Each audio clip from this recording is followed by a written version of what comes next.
presidente de la Asamblea y otra del licenciado Merino, que iba a participar como ponente, pero las urgencias de nombrar al fiscal y la aprobación del presupuesto lo tienen en sesión ahorita en la Comisión Política, por eso no están presentes. Dicho esto, contarles un poco cómo se hizo la Constitución que hoy estamos conmemorando de su 35 aniversario. Yo siempre que voy a dar esta charla, pues prácticamente repito lo mismo, le agrego algunas anécdotas, ¿verdad? Hoy pienso contarles las aventuras de Toño Guevara en la Constituyente para que sea un poco más amena la charla. Realmente, cuando uno estudia la Constitución, normalmente lo que se hace, especialmente en las clases de Derecho Constitucional, es enseñarle a uno artículo por artículo, artículo 1, artículo 2, artículo 3, etc. Pero pocas veces se habla de lo que está detrás de esos artículos, cómo se llegó a aprobar esos artículos. Y especialmente el contexto en que se dio la Constitución. Eso no está escrito en ningún lado. Entonces, por eso hoy le pedimos a la Asamblea que nos grabara esta charla, porque, dicho entre paréntesis, los constituyentes estamos desapareciendo de El Salvador. Ya de los 60 que hicimos la Constitución, ya 36 se pueden decir. Entonces ya quedamos poquitos que podemos contar este cuento. En aquella, como dice la Biblia, en aquel tiempo, en 1979, hubo un golpe de Estado.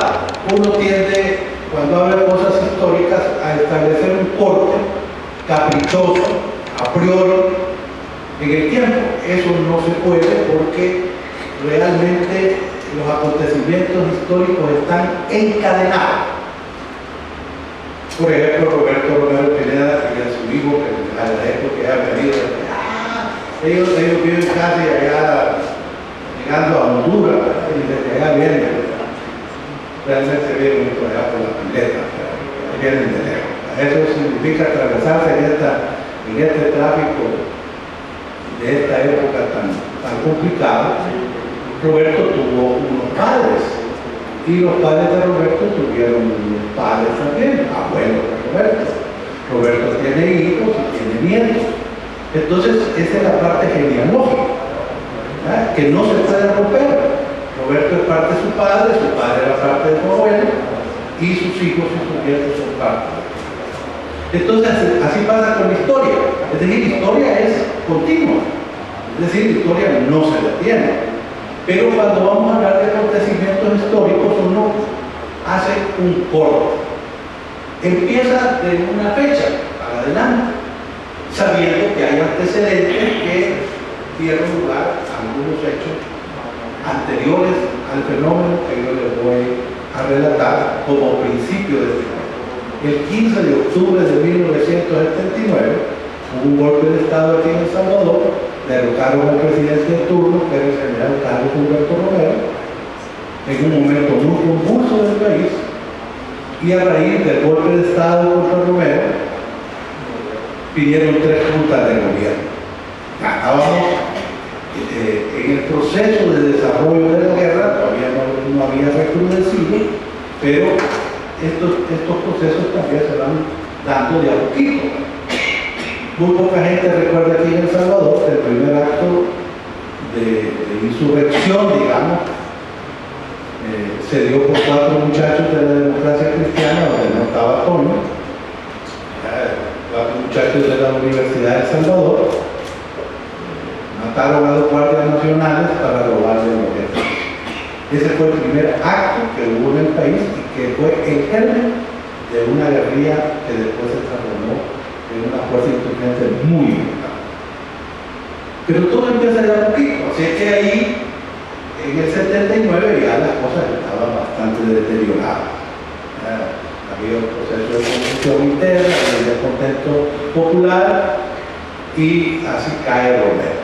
Y llega la primera Junta de Gobierno encabezada por Memo Bungo, por el rector de la UCA, por Mario Andino y los militares Gutiérrez y Majes. Esa Junta termina en diciembre, tuvo una duración muy corta, apenas 2 meses y medio. Y llega una segunda Junta de Gobierno y desaparecen estos elementos civiles, porque los militares permanecieron, y ahí ya aparecen miembros prominentes de la democracia cristiana. Héctor Ramirez, por ejemplo, era uno de los miembros de la Junta, que entró en enero de 1980. Y en marzo se instala la tercera Junta, encabezada por Napoleón Duarte, que estaba exiliado en Venezuela. Todos recordamos, sobre todo lo que tenemos bastante cercano, que un avión de la Fuerza Aérea Venezolana, en la época de Luis Herrera Campins, el presidente de Venezuela, viene Napoleón de regreso al país y encabeza la Junta Terminal. En aquella época también se diseña una estrategia contra insurgentes, y entre los grandes temas estaba el tema de la reforma agraria, que se había ido postergando. En tiempo de Arturo Armando Molina se intentó hacer una reforma agraria, pero los grupos terratenientes y los grupos económicos tradicionales del país pararon esa posibilidad y venimos a hacer la reforma agraria prácticamente en plena guerra. Eso, por supuesto, no detuvo al movimiento insurgente. Se creía que si se le daba la tierra a los campesinos iba a desaparecer la presión social, pero eso no sucedió. La guerra continuó y eso desembocó en algunos hitos, digamos, de aquella época. Voy a mencionar solo dos. La manifestación más grande en la historia de El Salvador la convocó la Coordinadora de Masas el 22 de enero de 1980. Esa es la manifestación más grande que ha habido en El Salvador. Se calcula que se llegaron alrededor de 100.000 personas. El país se estremeció porque nunca había habido una movilización de ese tipo. Y después vino la ofensiva del 10 de enero del 81. Esa fue una ofensiva militar, fuerza, pero esa ofensiva fracasó. En ese momento histórico, digamos, lo que creíamos y lo que creemos en la democracia, impulsamos unas elecciones para una asamblea constituyente que se realizó el 28 de marzo de 1982. Ya decíamos aquí, salió por ahí en el video, se eligieron 60 diputados en la Asamblea Constituyente el 28 de marzo. Las elecciones se celebraron en un clima de violencia. Yo mencionaba aquí la vez pasada que hablaba de este tema, de uno de los hechos sangrientos más duros de ese día de las elecciones, fue cuando ahí en San Antonio Abad estaba una escuela de votantes y los muchachos, como les decían a los guerrilleros de esa época, con un obús le tiraron a la cola de votantes y murieron ahí 8, 10, 12 personas, otros fueron heridos. Por supuesto, fue una cosa bien dura, mucha sangre ahí de todos los heridos y los muertos. Y aunque ustedes no lo crean, probablemente algunos lo recuerden, pero lo que pasó fue que lavaron la sangre, se llevaron a los heridos, se llevaron a los muertos y la gente siguió votando. Eso fue un hecho verdaderamente impactante. O sea, demostrando por otro lado que había gente que creíamos en un proceso democrático y no en la vía armada para pasar el poder. Bueno, las elecciones del 28 de marzo arrojaron una composición de fuerzas. Los demócratas cristianos, que era el partido más importante, sacaron 24 diputados, Arena sacó 19, nosotros los del PCN sacamos 14, Acción Democrática 2, y el PPS, que era un partido muy chiquitito, sacó un diputado. eran los 60 diputados. A nosotros, y me refiero a los azulitos, nos tocó jugar un papel muy importante porque éramos el fiel de la balanza. Esas votaciones se tomaban por 31 votos, que es la mayoría más uno de 60. Entonces, si nosotros votábamos por Arena, hacíamos 33, y si votábamos por la Democracia Cristiana, hacíamos 38. Entonces, cuando hablo de esta coyuntura, hay que hacer notar que el que decide también tiene una gran responsabilidad. Porque alguien cree que no, si no tenés el pie de la balanza, pero lo que haces ahí se va a decidir. Pero si uno es serio en sus propósitos políticos, es una gran responsabilidad, porque uno puede inclinar la balanza en una buena o en una mala decisión. Entonces no es solo de decidir, sino que la responsabilidad que conlleva una decisión, y en ese momento se estaban tomando decisiones de trascendencia para el país. El hecho de que todavía esa constitución sigue vigente después de 35 años. Entonces, dicho esto, la constituyente, una de sus primeras decisiones, además de su instalación, fue elegir un presidente provisional, porque Napoleón era presidente de una junta de gobierno. Entonces la Asamblea Constituyente, invertida sus plenos poderes, nombra al doctor Álvaro Magaña como presidente provisional. Y como esa decisión fue también muy polémica, los areneros no querían a Álvaro Magaña, porque ellos querían a Danzón, por supuesto, pero nosotros creíamos que esa era una mala decisión. Entonces, en ese estilo y encoge, ahí designaron varios nombres que podían ser los presidentes provisionales. De repente, el país de las balas y las estrellas, por ahí empezó a meter su mano, y don Álvaro era un hombre muy cercano a la Fuerza Armada, muy cercano a la Embajada, muy cercano al PCN, y en ese arreglo ahí apareció Álvaro Magaña como presidente provisional. Pero los partidos no estaban muy de acuerdo que a Álvaro Magaña le diéramos todo el poder. Entonces nombramos 3 vicepresidentes de la República. Es la primera vez en la historia, yo creo que va a ser difícil que se repita, que tengamos 3 vicepresidentes. Entonces la Democracia Cristiana puso al doctor Pablo Mauricio Albergue, Arena puso a Mauricio Gutiérrez, y nosotros pusimos a Raúl Molina Martínez. Entonces, todos los decretos que daba don Álvaro tenían que ser avalados por lo menos con 2 vicepresidentes. Tenían que ser avalados por 2 vicepresidentes. Y ahí le echarle un poquito de llave al señor.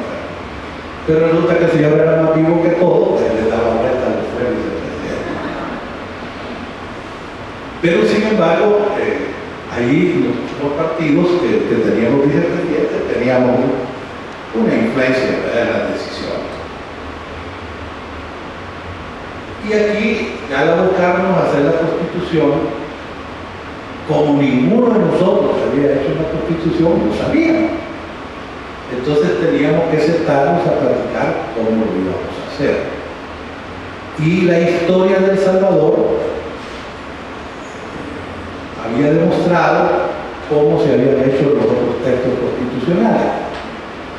Lo que hacía el presidente de turno, que convocaba a la constituyente, era reunir a los mejores abogados del país, 7 o 8 jurisconsultos, y les encargaba que elaboraran un proyecto de constitución.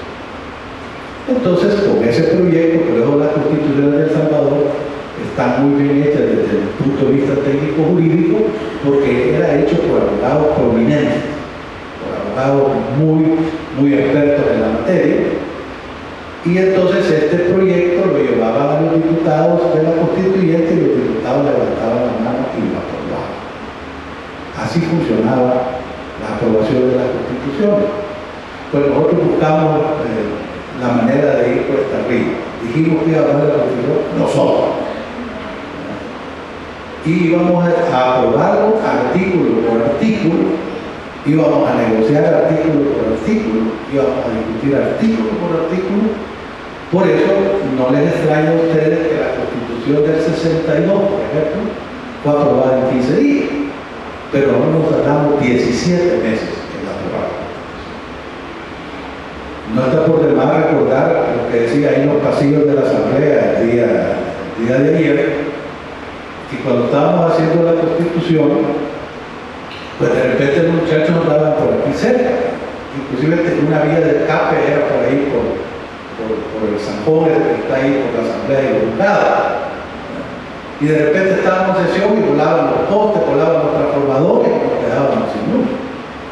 Hasta que un inteligente se le ocurrió comprar una plantita para que cada vez que dinamitaban los postes no se detuviera la discusión de la Constitución. Y yo quiero decirles con toda franqueza que legislar es muy difícil. Esto también lo decía ayer. Imagínense ustedes que la Asamblea actual se tardó casi 4 meses en elegir los magistrados de la área constitucional. No era porque no quisieran elegirlos, no era porque no entendieran la urgencia de nombrar y que el país no tuviera a los ciudadanos especialmente indefensos sin una sala constitucional. Lo que pasa es que había muchos intereses, y hay muchos intereses. Cada quien quería tener un magistrado que le cubriera sus espaldas. Y ese forcejeo, retrasando la elección, hablamos 4 meses sin sala. Esto lo pongo como ejemplo para que ustedes caigan en la cuenta de que legislar no es tan sencillo.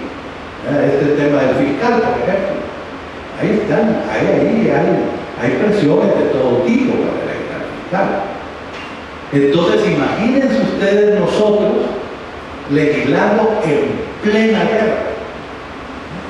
Sonaban los tiros por todos lados, ¿no? Y tan es así que 6 compañeros en el transcurso del proceso de la elaboración de la Constitución murieron en condiciones trágicas. Entonces, quiere decir de que en aquel momento, en plena guerra, porque la Constitución lo hicimos en plena guerra, la situación era verdaderamente dramática. Uno vivía el día a día, ¿verdad? Y entonces, ya les voy a contar lo que hacía el doctor Guevara en esas tirazones, ¿verdad? Cuando se iba a la luz y todo eso. Pero en otra charla hoy no, porque aquí está el presente, cuando él le tengo, ¿verdad? Entonces, estábamos discutiendo artículo por artículo. Había partes que fueron muy complicadas. Recuerdo una de ellas. El tema de la reforma agraria nos llevó 3 meses de discusión. Se empantanó la discusión hasta en la reforma agraria, especialmente por los máximos y mínimos de tenencia. Ahí se trató el fuego, pasamos 3 meses negociando. Sin maletines, ¿verdad? Porque no estaba el señor que anda con los maletines ahora. Tal vez hubiéramos tenido maletines, lo hubiéramos resuelto en poco tiempo. Pero no se acostumbraba en aquel entonces. Nosotros éramos gente de ideales. Seguimos siendo gente de ideales, pero hoy los maletines ayudan a destrabar cualquier cosa. Entonces, este tema de la reforma agraria me llevó largos 3 meses, también con muchas presiones, que si hacíamos lo que decía la democracia cristiana, se llamaban los ricos, terratenientes, y se hacíamos lo que querían los terratenientes, pues no era lo mejor socialmente para el país. Entonces, eso para que ustedes tengan una idea de lo que nos costó hacer la Constitución. Algunos artículos fueron relativamente fáciles de aprobar, 3-4 días, y aquí les voy a hablar de Toño, por ejemplo, que es mi amigo desde esa época. Toño, por ejemplo, era lo que llegaba con libros todos los días a la Asamblea. Llevaba 4 o 5 libros de Derecho Constitucional comparado. Porque no se crean que no nos preparaban. Leíamos doctrina, leíamos teoría y estábamos bastante informados y Toño era de los más acuciosos por los libros que mencionaba. ¿Por qué no mencionar a Nelson Segovia y a González Camacho, que fueron verdaderos baluartes de la Constitución, sin menospreciar a los demás? Rafael Morán Castaneda fue el presidente de la comisión redactora.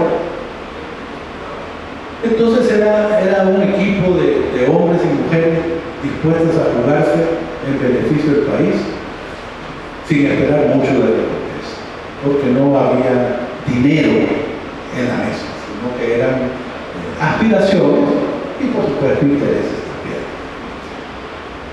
Entonces las discusiones de la Constitución se prolongaron precisamente porque estábamos discutiendo cada artículo. Y si la Constitución tiene casi 250 artículos, imagínense ustedes toda esa discusión larga, opiniones, consultamos con más de 70 organismos, llámese gremiales, sindicatos, organizaciones campesinas, organizaciones empresariales, académicas, universidades, pues en la parte académica, los oímos a todos. Al FMLN no, porque estaba echando tiros, entonces ellos no estaban participando en esa discusión, porque estaban ocupados en otras cosas. Nosotros estábamos tratando de fortalecer la democracia en El Salvador.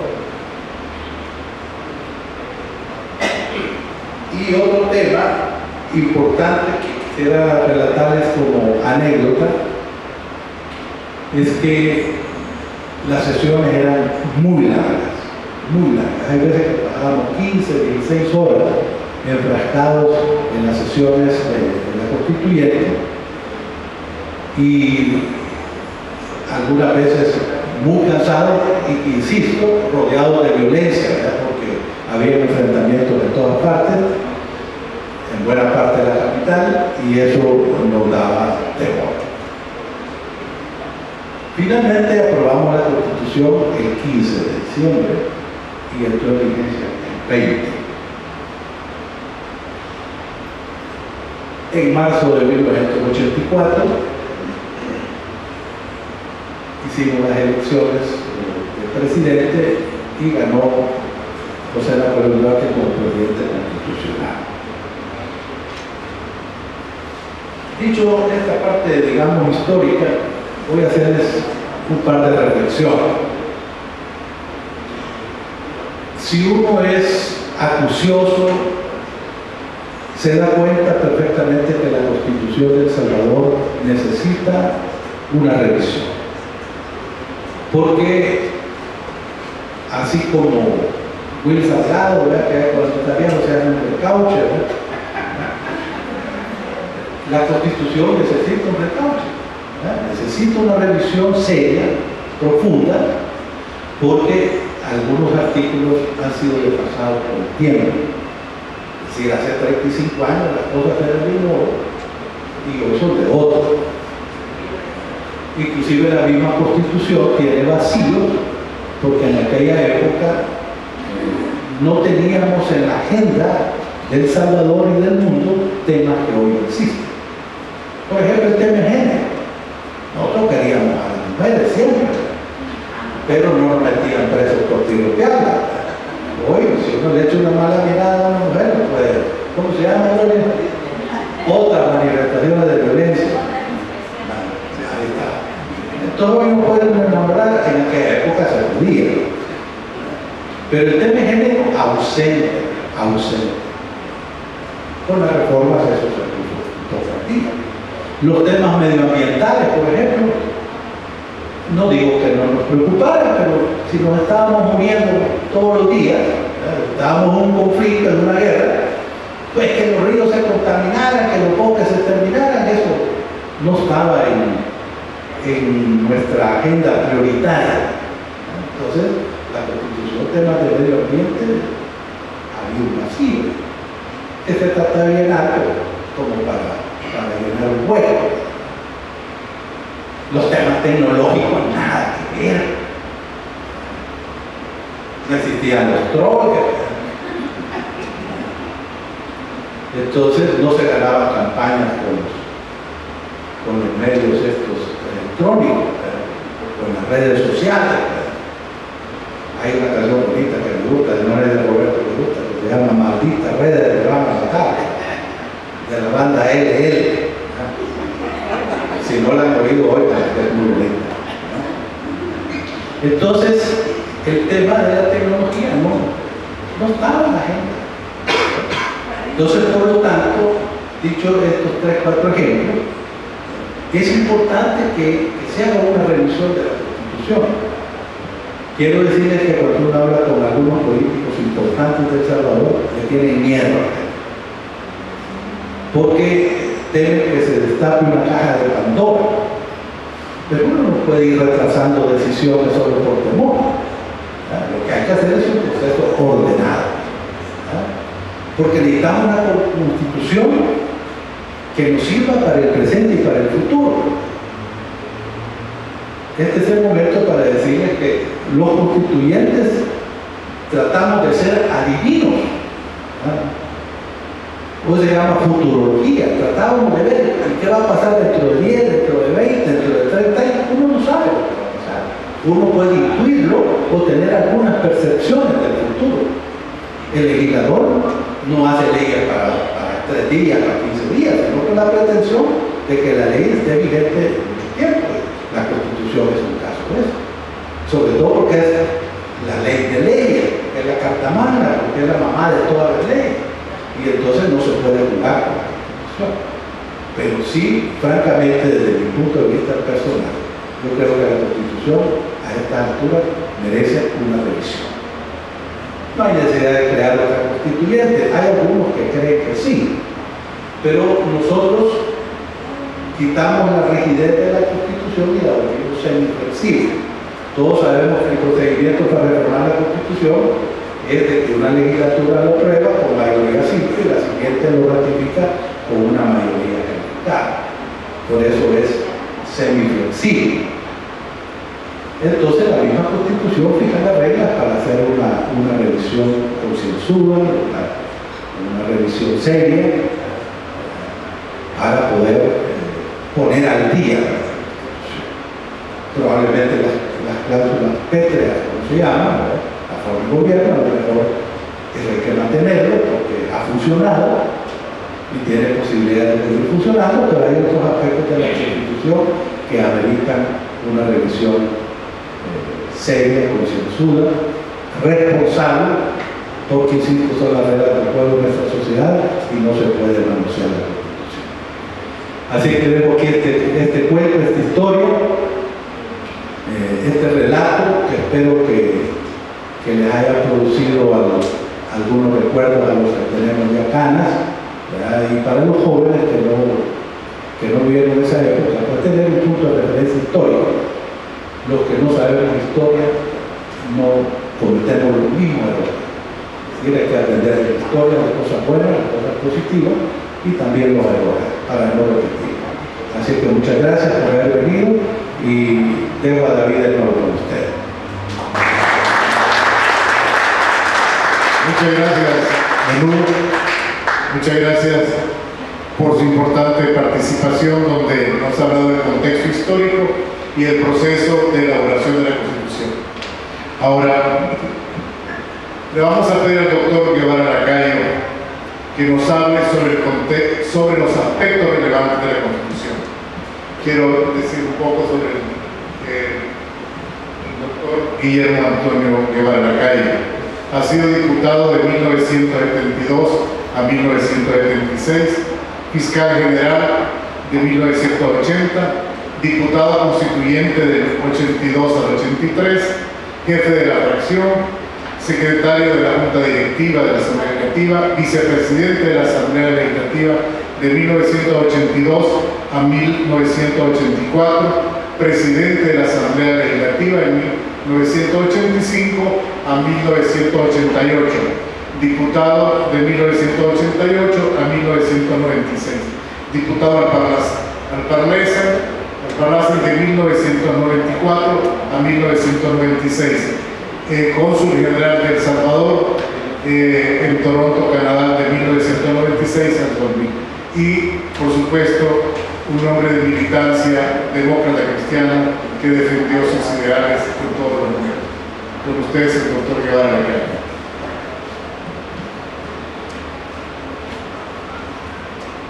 Gracias, David. Aquí está la solución del frío. Tal vez le pueden bajar un poquito. Primero yo siento frío, quizás ya por la edad. Pero no siento frío.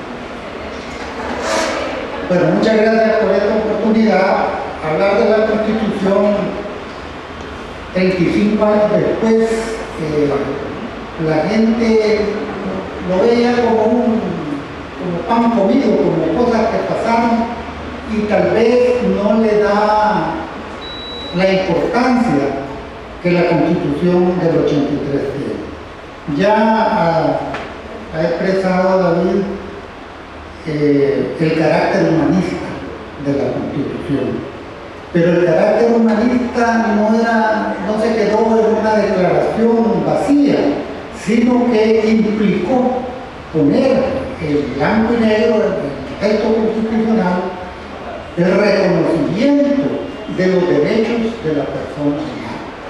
Y derechos que, si bien habían sido tratados en la Constitución del 62, que es la misma del 50, que en gran medida fue hecha por el doctor Galindo Pol, de manera que estamos hablando de respeto, y se mencionaban algunos derechos, pero en la Constitución del 83 se hace énfasis en esos derechos. Y Hugo también mencionaba un hecho importante, que es el cambio del concepto de constitución rígida a constitución flexible. Anteriormente, cualquier cambio constitucional, la única manera de hacerlo era un golpe de Estado. Así pasó el 14 de diciembre de 1948, en el golpe de los compadres, de los Óscares, no de los estatuillas esas, sino de Óscar Osorio y Óscar Bolaño, que fue un golpe de los militares que trajo bastantes conceptos importantes del país, porque esta gente venía de México y todas las leyes laborales tuvieron de alguna manera origen en ese golpe de Estado. De manera pues que, dejando en su honor y buena fama a los señores militares, no todos los golpes de Estado fueron malos. Al contrario, yo creo que todos sirvieron en forma importante al país. De manera que esto es importante, sobre todo cuando vemos por ahí, iba a decir un imberbe, pero realmente tiene barba, que habla de que hay que rehacer el Estado, que hay que llamar a una constituyente, cuando la Constitución de 1983 establece precisamente un mecanismo político adecuado para reformar o para cambiar la Constitución, que ya lo explicó el licenciado Hugo Carrillo, el doctor Hugo Carrillo, la forma de hacerlo. De manera que esto es importante, porque hay que entender que ya no necesitamos de golpes de Estado, ni necesitamos de movimientos populares, ni soluciones o cualquier cosa, sino que se puede hacer en forma ordenada, en forma estudiada, en forma consensada, para que funcione en el país una nueva constitución o la actual con la reforma.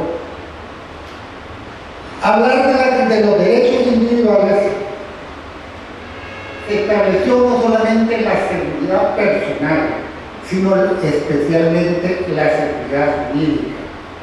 Se hace énfasis en el derecho al honor y se habla el derecho a la identidad familiar y propia imagen. Se enfatiza en la libertad de tránsito, es decir, la posibilidad de moverse libremente en el país, pero también se dice, mire, ya no lo van a poder sacar a ustedes del país. Antes era costumbre, dicen, yo no viví esa época, me acuerdo muy poco, que los políticos que eran contrarios al régimen los agarraban, los subían en un avión y los iban a tirar a Nicaragua o a cualquier otro país para que no molestaran. Eso queda prohibido. De manera que es importante porque se van estableciendo derechos. se establece la presunción de inocencia. Esto es importante porque en este país la Constitución establece la presunción de inocencia, pero aquí lo meten preso a uno y después se averigua. Y las cárceles están agotadas porque los señores jueces no tienen otra manera de callar la opinión pública más que meter presos a la gente cuando en realidad hay medidas sustitutivas y la persona es inocente mientras no se prevé que es culpable.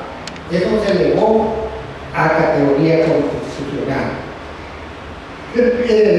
Lo mismo que la inviolabilidad de la grado, que la detención administrativa no podía pasar de 72 horas, la inviolabilidad de las conversaciones telefónicas.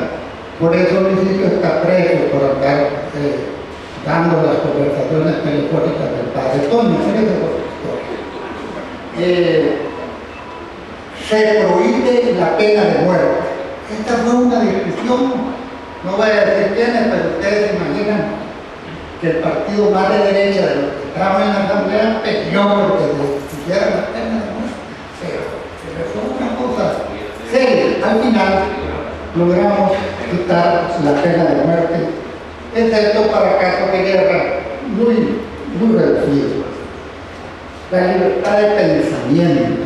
Antes había una disposición, una ley que prohibía que se propagaran las doctrinas anárquicas y contrarias a la democracia. Y con esa paja, no se están presos cualquiera que hablaba en contra del gobierno, ¿verdad? Porque era, como dicen que le pasó al doctor Alberto Marroquín, cuando fueron a tomarse la Facultad de Humanidades, aquel tiempo, la Guardia Nacional, y lo metieron preso, ¿verdad? Y dijo, mire, ya no me meto en nada, sí, pero te metías. Y lo metieron a la policía, pero claro. Entonces, por doctrinas anárquicas contrarias a la democracia. Se estableció la libertad política.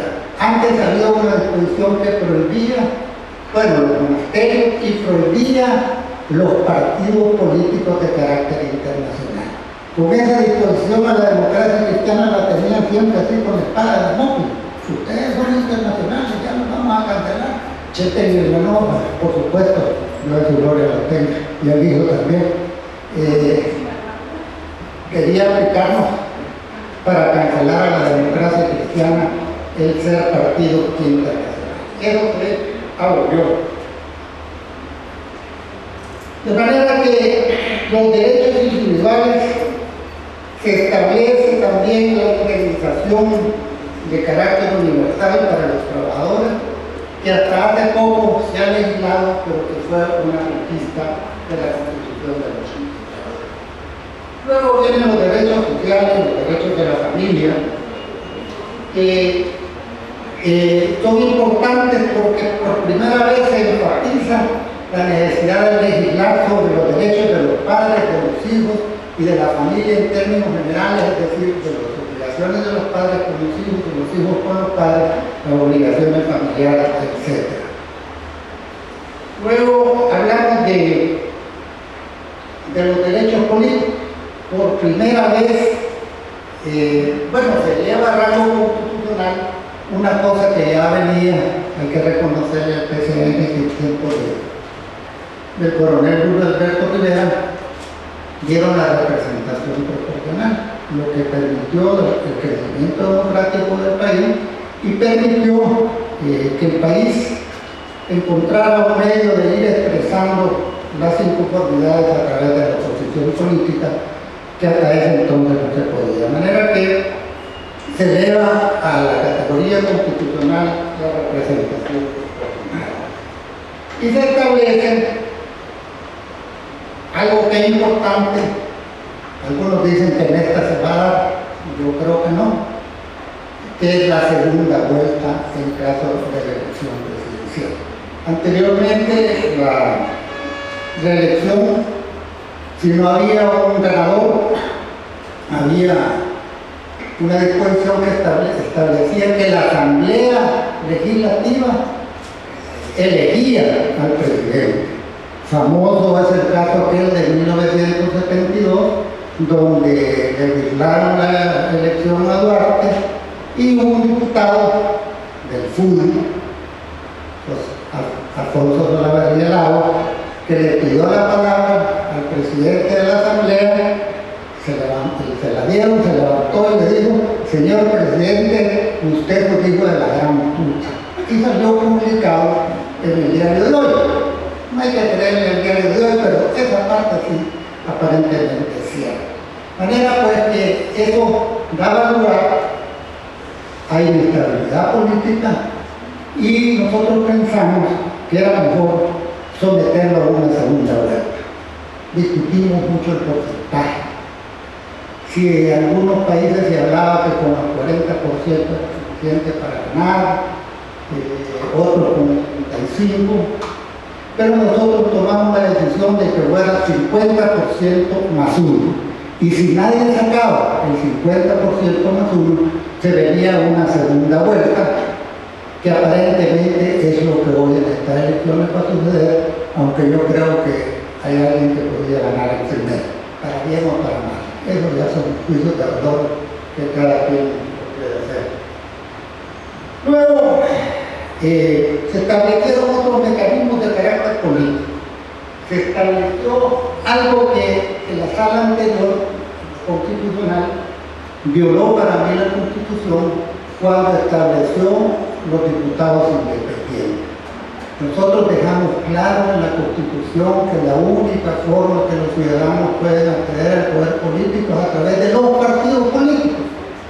Quizás se nos fue la mano porque había como una reacción en contra de mucha gente villana que durante mucho tiempo no se metía en nada y estaban solo esperando que lo llamaran para servir en un puesto, pero no se querían llenar las manos en la política. De manera que fue una reacción tal vez demasiado extrema, que habría que revisarla, pero que hoy por hoy está vigente y debería de respetarse. Asimismo, todavía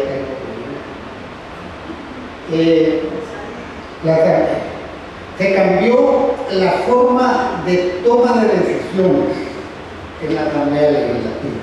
Anteriormente la Asamblea Legislativa podría, con la mitad más 1 de los diputados electos, tomar decisiones con las 2/3 partes. Por ejemplo, si eran 60, las 2/3 partes, los electos eran 40, pero la mitad eran 31 y las 2/3 partes de 31 eran como 23 los que podían tomar decisiones. Nosotros dejamos claramente que se necesita la mitad más 1 de los diputados electos para que sea válida cualquier decisión de la Asamblea, lo que garantiza en mayor grado no la legalidad, sino más bien la legitimidad de la toma de decisiones en la Asamblea Legislativa. Se estableció el mecanismo de la elección de segundo grado de algunos funcionarios. Especialmente se le dio énfasis en la elección del fiscal general de la República. Hasta ese momento, el fiscal general de la República era nombrado, al igual que en los Estados Unidos y en otros países, por un acuerdo del órgano ejecutivo. De alguna manera, el fiscal era como el abogado del Estado y el presidente lo nombraba. A partir de la constituyente del 83, esta es una elección de segundo grado por voto calificado. No se nos ocurrió, no sé por qué, cambiar el mecanismo de la elección del presidente de la Corte de Cuentas. En aquel momento todos estábamos pensando que había que poner un chero, pero que fuera de otro partido allá en la Corte de Cuentas para que no molestara mucho, ¿verdad? De paso todavía me duele la conciencia que hicimos un arreglo con el PCN, la Democracia Cristiana, para nombrar presidente de la Corte de Cuentas a don Benjamín Wilfredo Navarrete, de grata recordación. Pero los diguistas, los mismos del PCN, nos pidieron que por favor lo cambiáramos, que el señor era muy estricto y que gustaba el trabajo de la Corte de Cuentas. Y como era un arreglo político, pues le dimos una atacamos a don Wilson y pusimos a quién, así de bueno, pero eso no es historia, pero son realidades que no se nos ocurrió realmente establecer un voto calificado para elegir al presidente de la Corte. Esta podría ser otra reforma que pudiera realizarse para garantizar de alguna manera un mejor desempeño de la Corte de Cuentas de la República. De todas maneras, eso está todavía por verse. Establecimos para la Asamblea la posibilidad de las comisiones especiales de investigación, que no tienen efecto vinculante porque no tuvimos valor de darle efecto vinculante. Debería de tenerlo, porque la idea era hacer una especie de impeachment al estilo de los Estados Unidos. Pero no llegamos a eso. Y el único caso sonoro, lástima que no vino Chico, que Chico promovió, me refiero al diputado Merín, fue de los impulsores de la comisión que investigó al expresidente Paco Flores en la Asamblea y los resultados de todos conocemos. Pero que están ahí las comisiones especiales de investigación, que son un mecanismo que eventualmente pueden ayudar a desentrampar o a entrampar más la política, pero en fin, para aclarar las situaciones que se den. Se reguló el veto, se estableció una obligación que no existía siempre dentro de la línea de la partidización de los cargos públicos, de que para ser candidato a la presidencia debía de estarse inscrito en un partido político. Antes llamaban a mi coronel, el más antiguo, y ese era, y ya lo hacían del PCN, y ya, lo digo como históricamente, no hago juicio. Entonces, no, pero sí es importante señalar que llamaban normalmente al más antiguo, es decir, el más mejor, como dicen en el pueblo. Así que llamaban al más mejor de la Fuerza Armada y ese era el presidente. Hoy no, hoy es de otro modo. Además, se puso que el vicepresidente, que no tenía ninguna función, y no la tiene todavía en la realidad, fuera miembro del Consejo de Ministros, como para darle chance que le invitaran a las reuniones en casa presidencial, porque si ha habido casos, va a ser el primero ni el último que ha habido, de que el presidente tiene un vicepresidente que al final no lo quiere y lo apartan. Contaba un vicepresidente del PDN, por cierto, que durante los últimos 2 años del gobierno de uno de los presidentes del PDN, el presidente no le dirigió la palabra, ni para saludar. De manera pues que se le quiso dar alguna función. Regulamos en lo más que se pudo el funcionamiento de la Corte Suprema de Justicia y básicamente quisimos darles independencia económica porque se quejaban algunos magistrados y decían es que nosotros no tenemos independencia porque si nos portamos mal el Ejecutivo nos baja el presupuesto. Y entonces dijimos que ellos hicieran su presupuesto y que decidieran. Después en una reforma les dieron un porcentaje. Yo no estoy muy de acuerdo porque a veces ya no hay ni qué hacer con el pisto.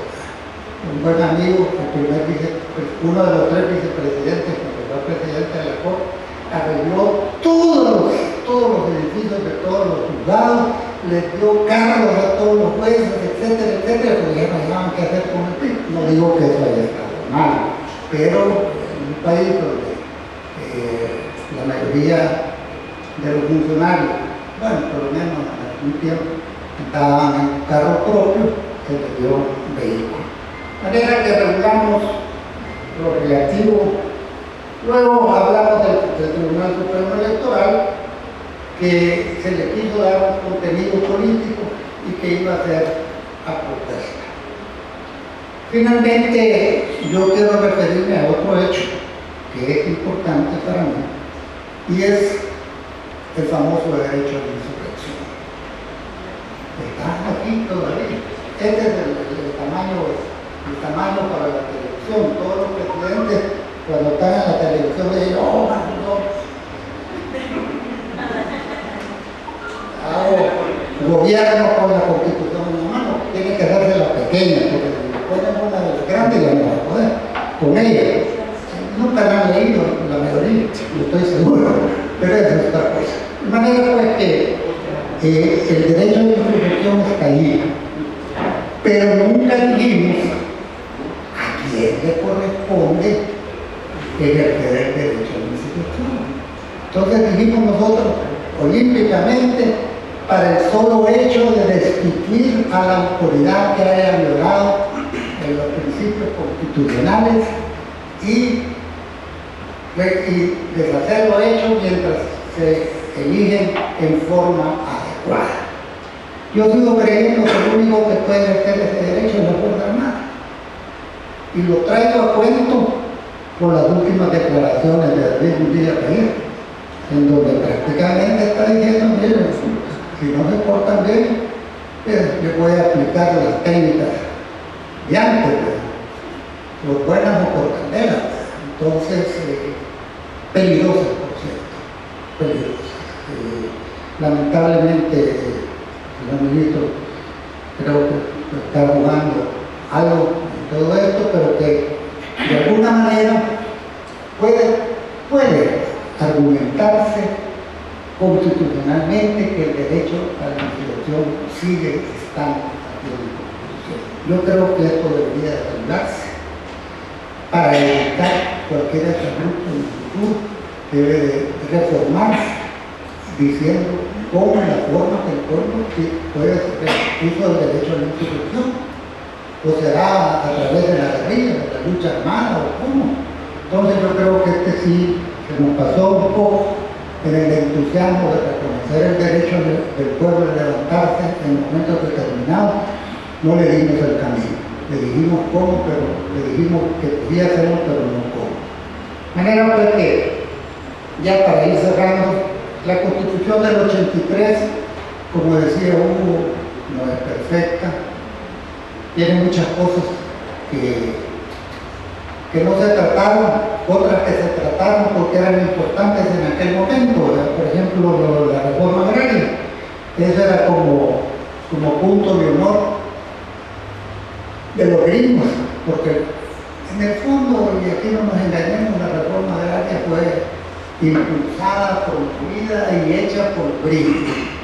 Ahí, todo lo demás que dicen que dijeron aquí es de pago. Esos fueron los gringos. Entonces los gringos querían que se dejara escrito en la Constitución que había un límite a la tenencia de la tierra, y fue un pleito.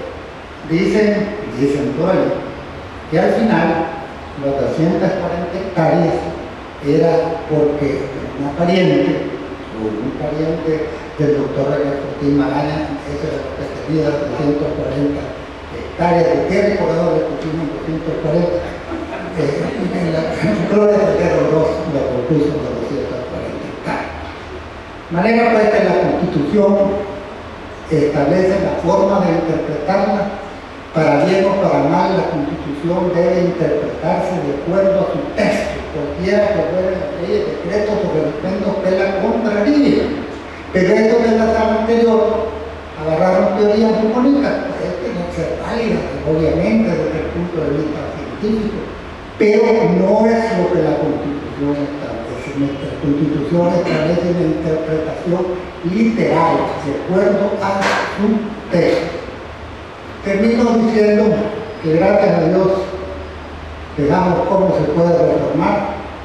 Ojalá que a nosotros nos ha tocado vivir las reformas constitucionales también del 91.